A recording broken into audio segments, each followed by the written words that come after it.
So our discussion question is, who are the leaders in your school? The leaders should be your administration. I mean, everything from your building level administrators all the way up to your superintendent and your central office admin. At Camden Fairview, I had wonderful, true leaders. They were in the buildings, in the classrooms. Our superintendent would walk the halls. Last year at Camden Fairview, our superintendent drove a bus route. He would come in, he knew every child by name. He passed out graduation diplomas with the same enthusiasm as he did the kindergarten graduation little diplomas.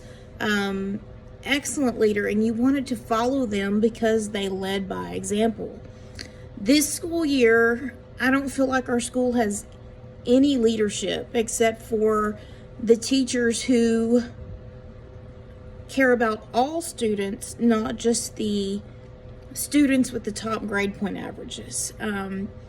There is a set of posters in the teachers' lounge of how many students who are on the verge that we just need to tip over to achieve top scores in our co-op district. And that disgusts me because we should be trying to teach all students and not just trying to tip the ones over the edge so we have the best test scores in the co-op. I was in the Army for about a year, and then I hurt my knee and I was medically discharged. And then I was a civilian employee of the Marine Corps. And some of those are the best leaders that I've ever seen because they lead by example. They want you to follow them. And I think that is what being a good leader is. In the special education classroom, you have paraprofessionals, and they're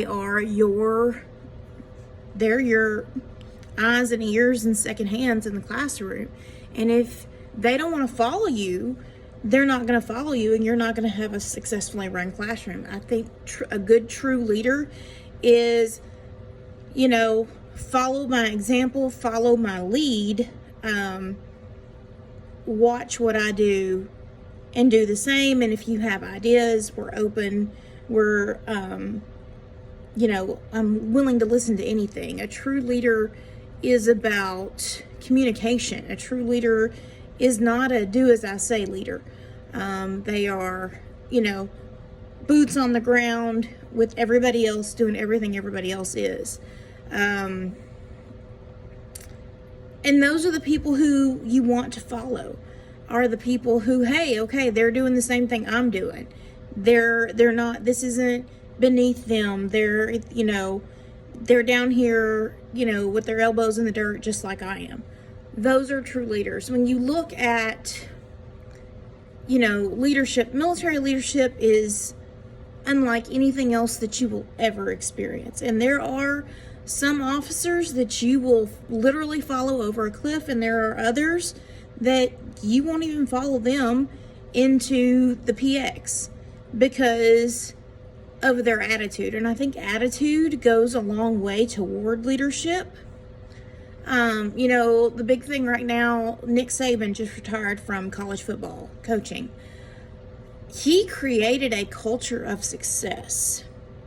And when you look at the culture that he created and the leadership that he's developed and the Saban assistants that have also gone on to success, what was his magic? What made people want to follow him? I've read many books. I'm fascinated by Coach Saban, related to Bear Bryant on my great-grandmother's side.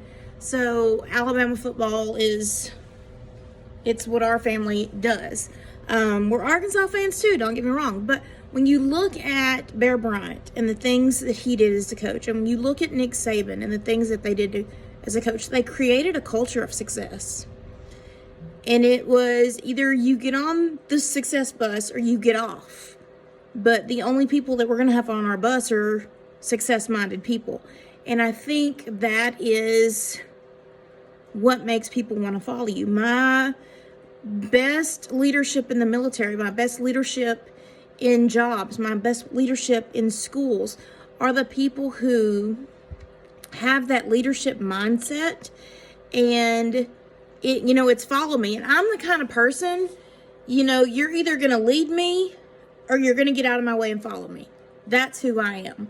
And it frustrates me when I have a leadership that doesn't do that. Right now, our building leadership is very, and even our superintendent, they're very micromanaging. They're very nitpicky. They, you've got to, it's almost like we're children, and we're treated like children when we're adults.